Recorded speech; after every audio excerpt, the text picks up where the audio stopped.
Փաստորեն, սա Եվրամիության անդամակցելու հայտ չէ, սիրելի բարեկամներ։ Այդ օրենքի իմաստը հետևաբար որն է։ Հա,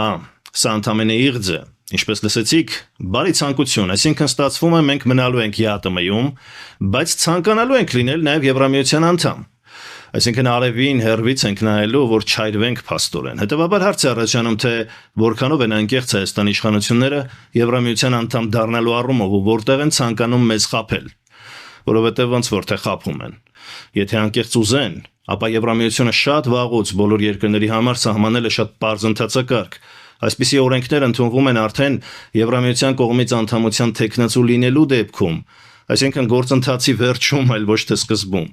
Բայց ինչպես մնացած հարցերում, Հայաստանի ղեկավարությունը սկսում է վերջից եւ ընդունում միակողմանի որոշումներ առանց ստանալու մյուս կողմի, այս դեպքում Եվրամիության համաձայնությունը։ Նույն կերպ հիմա ցանկանում են միակողմանի Ադրբեջանի հետ խաղաղության պայմանագիր ստորագրեն։ Տեսեք, թե իսկապես Փաշինյանի կառավարությունը ցանկանար անդամակցել Եվրամիությանը, ապա հենց այսօր կվերսկսեր դեռևս 2013-ին Սերժ Սարգսյանի կողմից մերժված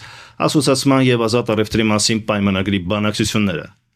Դրանք բանակցված փաստաթղթեր են։ Բերեք, ստորագրեք ու վավերացրեք։ Առանց դրանց Եվրամիության անդամ դառնալու հայտ դեռևս աշխարհում ոչ մի երկիր չի ներկայացրել։ Հայաստանի իշխանությունները համառորեն չեն ուզում ընդունել,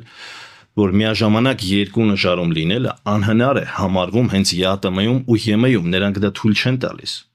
Փաշինյանի թիմը, բայց դե կամակոր է, չէ՞, նրանք ասում են մեզ, որ ԵՄ-ում ու ԵԱՏՄ-ում չեն հասկանում փաստորեն, մենք ուզում ենք մնալ ԵԱՏՄ-ում, այնտեղ լավ է, հարմար է, դուրս չեն գալու,